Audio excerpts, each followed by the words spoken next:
Hello, this is Jock and Coach of the San Francisco Cinderace. Today I thought I might start working on a couple new videos, going over some of the different roles in Pokemon. After I made the Wall Breaker video, I felt it could be helpful if I put together one about some of the main roles in Pokemon, and I figured the next one I should do is Wall, since I already talked about them in the Wall Breaker video. But yeah, let's get right into it. So, the idea of a Wall is going to be any Pokemon that has good defensive stats, either defense or special defense, and high base HP. Now, Wall does not need both of its defensive stats, defense and special defense, to be good to be useful. For example, if we look at Tangrowth, who is considered a pretty strong Wall, he's an A tier in our league, you can see he has a pretty low special defense at base 50, but he still has a good defense and a good base HP. So that's what you're looking for in a Wall, is at least one high defensive stat and good HP. Now that said, Walls also tend to have low attacking stats. If you look at my Umbreon, base 65 attack, base 60 special attack. That is sort of the norm on a lot of Walls. If we look at like Ferrothorn, you can see he's got okay attack, pretty bad special attack. If you look at Toxapex, it's the same thing, bad attack, bad special attack. And even on Skarmory, the attack is nothing impressive. So, Walls are not generally offensive-minded Pokemon. You do have some exceptions, like Crustle, who's considered a Wall, learns Shell Smash, and he can turn into a Sweeper, that sort of thing, but that's not the norm when it comes to Walls. So, like I said, you should be looking for Pokemon with high defensive, at least one high defensive stat, and good base HP. Another thing that every Wall should have is a recovery move. Examples would be like Wish, Roost, Synthesis, Moonlight, Recover is a classic one. Rest can be used, but it's generally not one of the moves included just because you have to go to sleep for 2 turns. So mainly 1 turn recovery moves. Like I said, Moonlight, Roost, Wish. Wish is an exception because Wish does not require you to do something on the 2nd turn. You can Wish and then use an attack and still get the recovery. The difference between that and Rest is that you'd be missing 2 turns to get the HP back with Rest. So Rest is not a traditional Wall move as it would, in comparison to other stuff. It can be used on Walls, but it's not ideal, we'll say. But like if you look through the 6 I have here, Umbreon has Wish, Porygon's using Recover, Skarmory with Roost, Toxapex with Recover. Ferrothorn is interesting. Ferrothorn is probably the poster child for Walls in competitive Pokemon, at least in the OU bracket on Pokemon Showdown here. Since I started playing competitively in Generation 6, which would have been, I want to say 2015 or 16, Ferrothorn has been OU in every single generation, which is the highest tier, meaning at least, I think it's 5% of all teams on Pokemon Showdown have a Ferrothorn. But Ferrothorn does not get any recovery. He doesn't get Wish, he doesn't get Roost because he's not a flying type, he doesn't get Moonlight, he doesn't get Synthesis even though he's a grass type.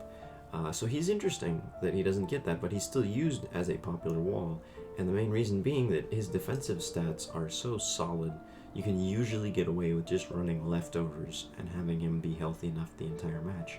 That said, he does get Leech Seed, which is a very nice recovery move, but it's not a burst recovery move. You're not going to get half your HP back in 1 turn. You're going to have to be able to sit there and soak up that Leech Seed over a couple of turns. So he's an interesting case, but he's so popular, and for good reason, that he's probably the only Wall in competitive Pokemon that doesn't get burst recovery, but is still used. You can see he gets Rest.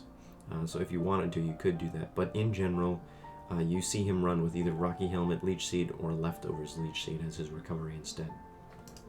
And then we have Tangrowth. Now Tangrowth is interesting. He does get Morning Sun, which is a healing move, and I think he also gets Synthesis and Leech Seed. So he has recovery moves, but you can get away without running recovery moves because of his ability, Regenerator.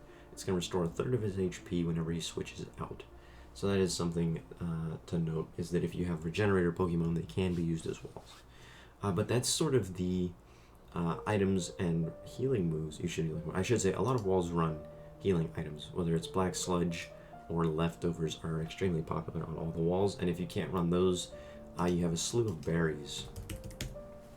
The classic that I usually lean to is Ayapapa, because on a wall there's not a good reason to run a minus defense nature. So once you drop to 30%, you get 25% of your health back, and you go back to about 50%. So that's the idea there with those berries. So those are an option too if you want it. But I thought next we should move on to moves.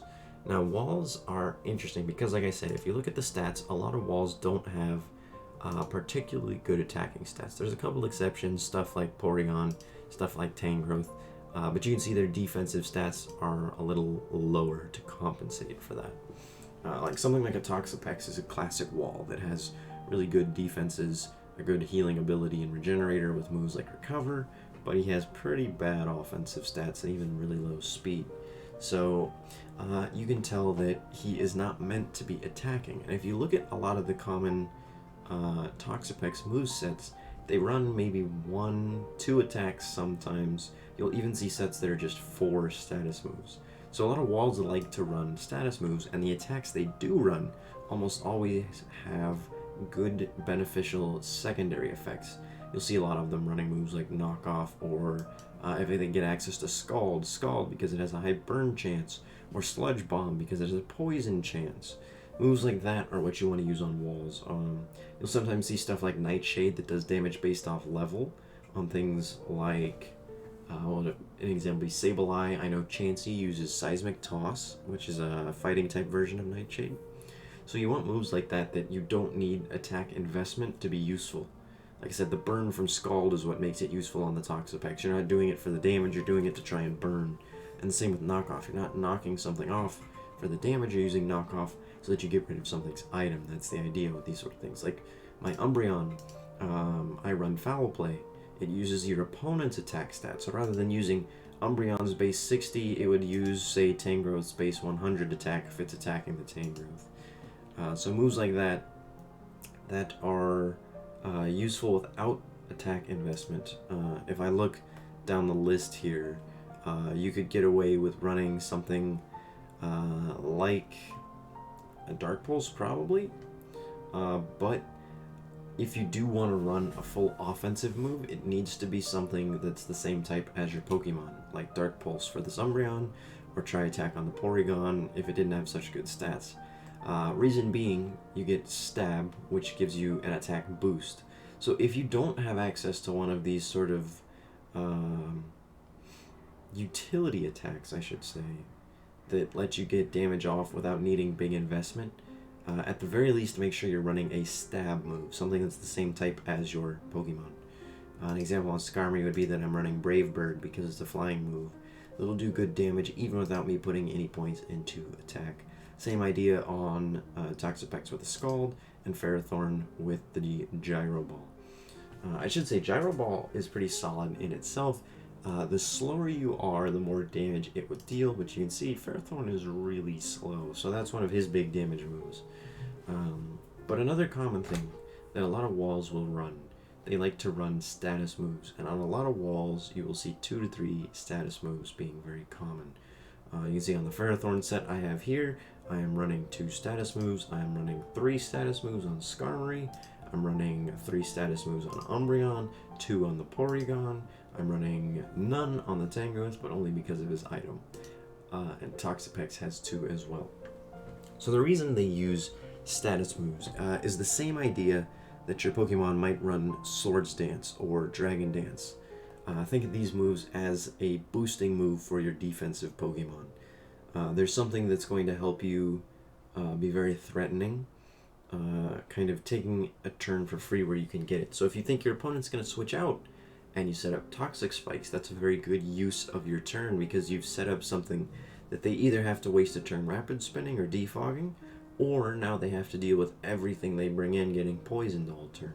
The same goes with Skarmory and Stealth Rocks. If you set up Stealth Rocks on a turn, then you will be able to get some value out of it for the rest of the game. And the reason you see it commonly run on these Pokemon is they're usually tanky enough that they can get that move off, that they can basically spend a turn not doing damage and still be alive and healthy enough to do something after the fact, is the idea with Pokemon like this, that you're able to run all of these status moves because they aren't going to die in one turn, they can get away with it.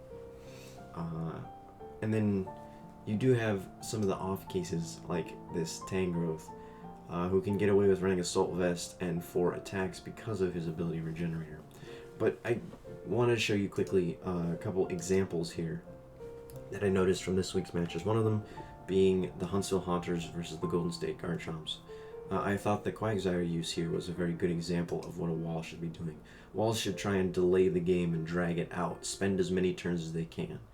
So you see here, he's going to start off with Toxic. Toxic is a classic wall move that a lot of Pokemon get, and since you're able to stay around and stall, like you can see this Quagsire's not taking damage, the fact that Toxic is going to be chipping the Dusknoir down guarantees that Quagsire wins this matchup, even though Quagsire's not doing very much damage himself. He's only doing about 20, but you can see here he's going to use Recover eventually, which is going to bring his health back up, and the Dusknoir is just getting chipped further and further by the Toxic. So this Quagsire can really just sort of stall out the Dusknoir, and there's nothing he could do about it because the Quagsire is just doing his job. Sticking around, being annoying, using Recover and Toxic and doing bits of damage. And on the other hand, you can see the Toxapex is now going to try and do the same thing to the Quagsire here. Setting up Toxic and then trying to stall with Recover and moves like that would be the idea for the Toxapex. So that was the example there, and then we have my match from week 2 that I played against the Mighty Psyducks. If you notice, it's turn 4. My Umbreon comes in on turn 4. And it's going to stick around all the way until turn 11 when it gets chased off by the Togekiss. And it's able to just sit here and wish and use foul plays and be very annoying and tough to break through. It's basically just absorbing anything this Copperajah can throw at it, and it's doing half of his health back with foul plays. So even the Hydreigon that's going to come in doesn't really have anything that can deal with me, so he's going to have to U-turn out, and I'm going to get more damage off with more foul plays, and I'm still full health because of Wish.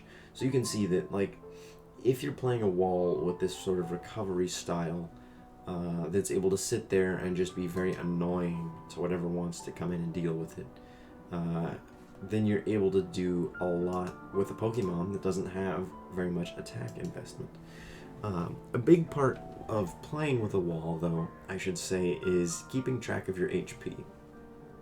So, like, if we come back to this example would be better here. If we go back to these turns here, you can see we start the fight off with even health, then we get Toxic, and Quagsire takes a little bit of chip damage, but as we go further, you can see the Quagsire's health starts to go down every turn. It's important with a wall to keep it healthy because while in this situation there's nothing that can threaten the Quagsire anymore, nothing can one-shot it. Let's say the Gengar was still alive, right? Gengars can carry Energy Ball, and you want the Quagsire to be healthy enough that he can take an Energy Ball if he has to. So you should try and play fairly safely, recovering whenever you get to about half of your health. And it does depend on the matchup. Some of the times your opponent's going to be doing 30 or 40% of your health, and you're going to have to recover more. Like, for example, I don't have a recording of it, unfortunately, but when I was practicing for my week 3 match, the Alolan Ninetales was doing like 40% to my Skarmory with a Blizzard, and I was having to roost every turn until I could get back to an HP where I could live 2 Blizzards. I had to get past that 80 HP threshold, or 80% HP threshold, so that I could live 2 Blizzards, be able to get an extra move off, and still get a roost to stay alive later. So HP management is very important, and that's why I say you need a move that only takes 1 turn, or something like Wish that you can use Protect to guarantee your recovery. The big thing is you're getting guaranteed health recovery. You don't want Rest where you're putting yourself to sleep, because if something is doing 40% and you put yourself to sleep for 2 turns, you're going to die before you wake back up. So you need these things that have a 1-turn sort of heal to be effective. But yeah, that was sort of my quick run through of walls, a couple examples and movesets they might run. This is by no means like a definitive guide, but I thought I would quickly talk about what they do, and I hope it was helpful. I should be coming out with a couple more of these. Like I said, I plan to run through the whole sort of list of roles. I think next would probably be Setup Sweepers, just because that's one of my favorites. But yeah, thank you for watching, and I hope you found this helpful.